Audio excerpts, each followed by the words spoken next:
Hey Cafe crew, it's Colin Smith here from PhotoshopCafe.com, and right now I'm down at the beach at Corona del Mar. It's actually Labor Day weekend, so it's going to be super busy with people, so I had to get up nice and early to be here. I'm going to be shooting this video in 4K, mainly so you can see the difference between the Phantom 4 Pro and the Mavic 2 Pro.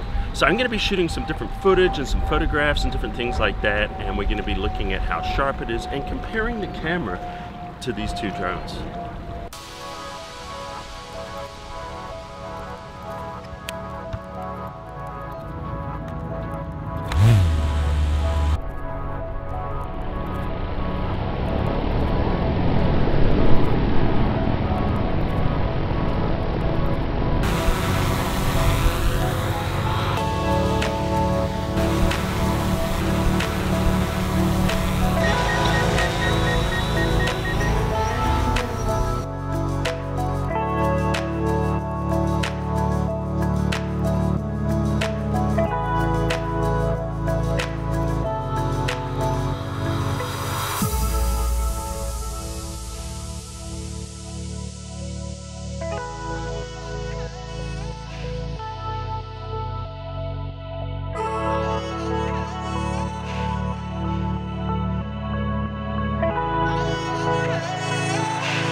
Okay, even though this video really is a comparison of the Mavic 2 Pro to the Phantom 4 Pro, I'm going to throw the Mavic Pro up in the air so we can have a look.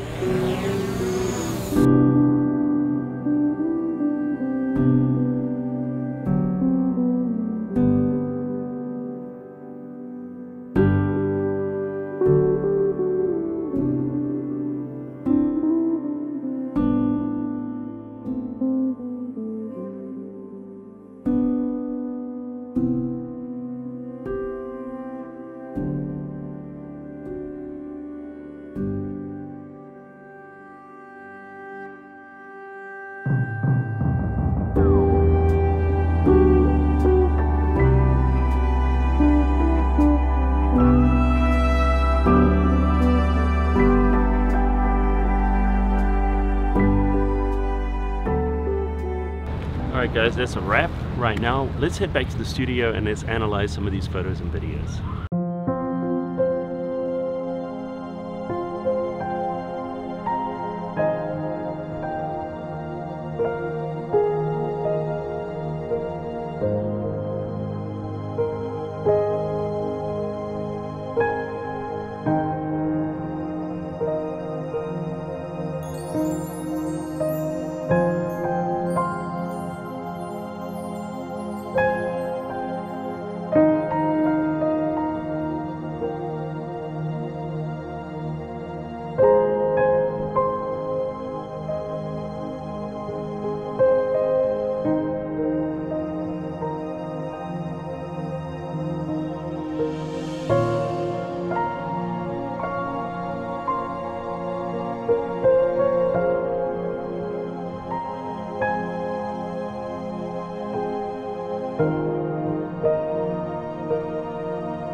When I looked at the footage, I noticed on a clip or two that there was this really bad fisheye on the horizon line. So what I'm doing right now is I'm heading back to the ocean.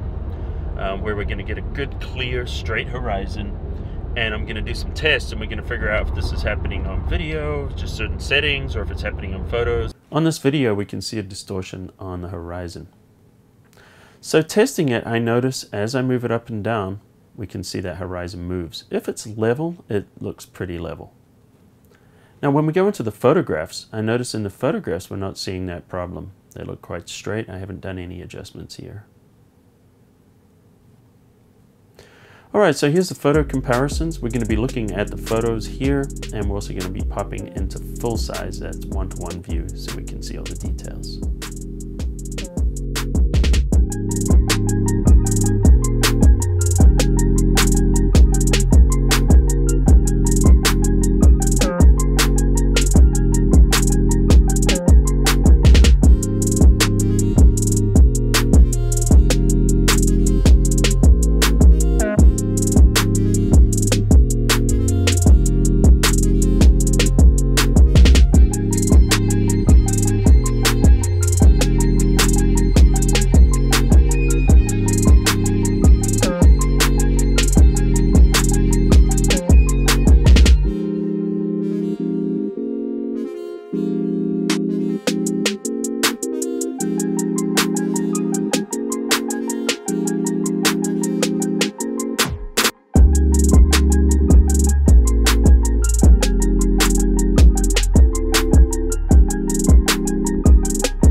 This was actually a lot darker than what it looks like here.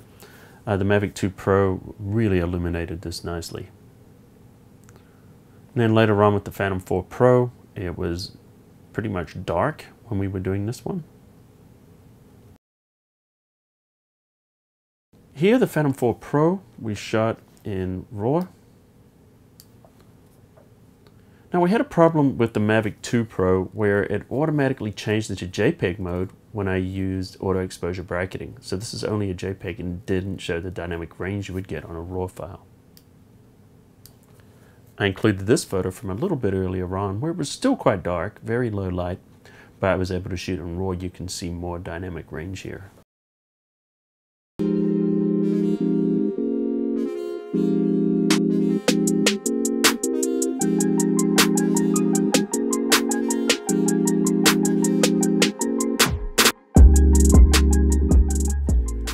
Alright guys, before I jump into the conclusions, let me explain a little bit about the format and why I did it this way.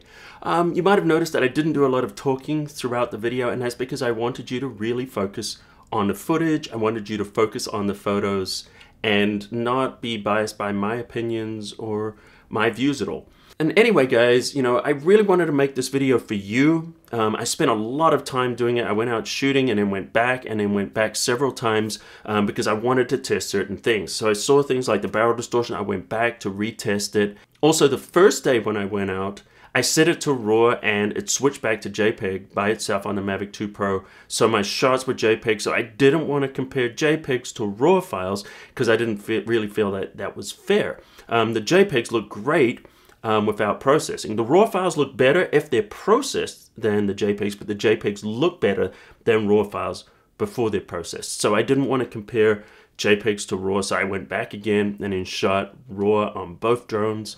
And that's also why on the night shots, when I did the bracketing, it switched by itself into JPEG. So my night shots on the Mavic 2 Pro were actual JPEGs, which look nice processed. However, I needed the extra dynamic range from the RAW files, so that's possibly why the dynamic range looks better in the Phantom 4 Pro on those. Having said that, you may want to go back and rewind the video and watch it a couple of times, look at the photos and videos, and there's certain things you want to be looking for. One of the things you want to be looking for is dynamic range.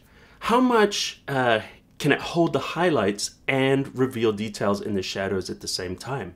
Now, that's part of the reason why the very first segment I color graded it, so you guys could kind of get a feel for what's possible. You know, I didn't go super in depth and spend a lot of time on the grading. I just gave it a little tweak just to bring out shadows and highlights. That's one of the things you guys should look at. And also, let me mention another reason I did the grading is because the Phantom 4 Pro is shooting in a different type of log. It's shooting in the D log. And the new log in the Hasselblad in the Mavic 2 Pro is a little bit different and actually looks better without grading. And so the log used on the Phantom 4 Pro really needs to be color graded in order to bring out the saturation and the contrast. And so the other thing I wanted you guys to look at is for detail. How sharp are the details? How much noise is in the detail? And also, are there any artifacts in those detail areas, which is why I showed the photographs at 100% view, and which is also why I showed this video at 4K. So if possible, watch the video in 4K and you'll be able to see a lot more of that detail. The other thing we're looking for is color. We're looking for how faithfully does it reproduce the colors, but not just that, but also, you know, the feel of those colors. You know, is it a nice warm feel, or is it a very sterile kind of a look, where a lot of the previous DJI products had a very sterile color, whereas I feel like this Hasselblad is really bringing in something of some warmer tones. It's really nice. I'm really happy with that. Another thing to look at, which is why we did the low light test, is how much noise is in those shadows. So I know the Mavic 2 Pro has a feature in there where you can turn on and it reduces the amount of noise in low light. I did not use that because I wanted to use apples to apples with the Phantom 4 Pro. Now, you could also use that to further enhance the photographs, but because the Phantom 4 Pro doesn't have that feature in there right now, I wanted to make sure that you could really get a feel for what we're getting from the sensor and the lens. Now, another thing you may have noticed, and it's to some people this may be a little bit of a deal breaker, is that fisheye distortion. And it's kind of interesting because the Phantom 4 has a 82mm field of view, whereas a 77mm field of view for the Mavic 2 Pro. So it's actually a slightly narrower field of view. So it's interesting that that distortion is in there, but I'm really seeing it with the video. Very, very little in the photos and almost non-existent with the JPEGs. In the DNG, in some photos you might see a little bit, but the photos are pretty clean, which tells me that there's a profile that's being attached to those photos when we're opening it up in Lightroom or wherever we're using it, which gets rid of that distortion. Now, as far as video, will they add something like that? Maybe they'll add a profile, but the other thing is, you know, just keep your eyes peeled in Premiere Pro and Final Cut, where I'm sure a profile will come out. And you also saw the earlier version when I did the two versions of that video, the graded and ungraded. The graded version, I actually got rid of those distortions just by applying a preset from Phantom in Premiere Pro, and then I just kind of adjusted it to work a little bit better for that particular camera. So obviously I didn't go a lot into the flight experience and things like that because that was in my first video, which I really encourage you to have a look at. There's a lot of valuable information in there, and I'll put a link to that underneath to my review on the Mavic 2 Pro. This one here, the purpose of this really was for people who are saying, you know what, do I need to get the Phantom 4 Pro or do I need to get the Mavic 2 Pro? Or, you know, should I sell the Phantom and get the Mavic? Because the thing about the Mavic is the Mavic has always been great for portability. It's great. You can throw it in a camera bag, takes up about the size of a lens. The controller is very small, whereas the Phantom has always had a superior camera on the Phantom Pro, that is, but it also has this huge controller and it also takes up a lot of space. So at this point, the Mavic 2 is not without its problems. One of them we saw, of course, was the fisheye distortion. So I found a little bit of a bug in the auto exposure bracketing. So I like to shoot 5 brackets so I can get more dynamic range to choose a better photo or maybe merge them together in Lightroom or Photoshop.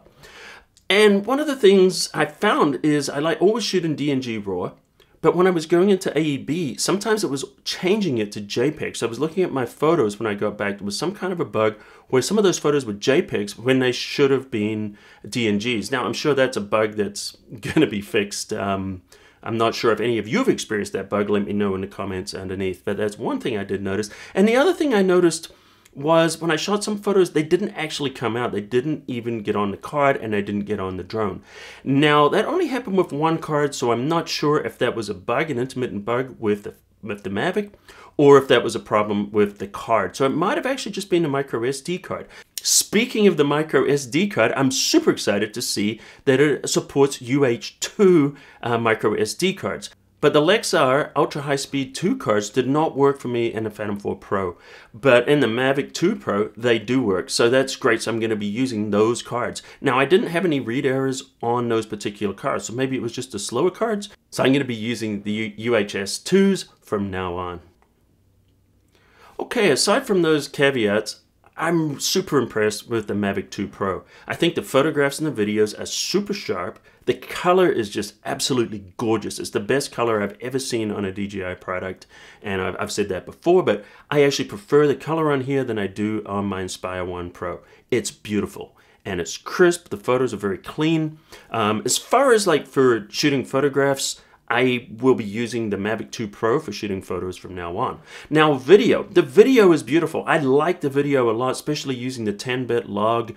The video is incredible. It looks gorgeous. It's sharp. There's a lot of dynamic range. The colors are great. The only problem, of course, is that barrel distortion. So it comes down to if I'm shooting a horizon or I'm going to be shooting a lot of horizons, do I want to correct those? So for now, I'm probably going to be hanging on to my Phantom 4 Pro as well. So if I'm going to be doing a lot of video work at the ocean, where there's going to be a lot of horizon work, I'm probably going to use the Phantom 4 Pro for that stuff. For the rest of the stuff, I'm going to be using the Mavic 2 Pro. Now, could I go on a trip and take the Mavic 2 Pro with me and leave the Phantom at home? Absolutely. I am super happy with it. In fact, it's going to be my main drone from now on. If it wasn't for that barrel distortion, it would be the perfect drone. So I don't know what DJI are going to do to address it, or whether it's just something we're going to have to do in post. I'd love to know your guys' thoughts on that. Let me know in the comments underneath. So anyway, if you guys are not subscribers to Photoshop Cafe, I want to encourage you right now to hit that subscribe button, become part of the Cafe crew, and you'll get a new tutorial from me every single week. I release a new Photoshop or Lightroom video every Tuesday, and then sometimes I do other videos once or twice a week. I also do a lot of tech reviews and a lot of drone videos. So also make sure you hit that little notification bell so that you're notified whenever I upload a new video. If you like this, smash that like button into dust and tell your friends about this video, share it around, and hopefully we can get it to trend a little bit here on YouTube. So anyway guys, drop a comment. I'd love to know your thoughts on the Mavic 2 Pro. Are you selling your other drone to buy this one? Or are you getting this as your first drone? Or are you just saying, you know what, I'm going to stick with what I've got? I'd love to know. Let me know in the comments underneath. So until next time, I'll see you at the cafe.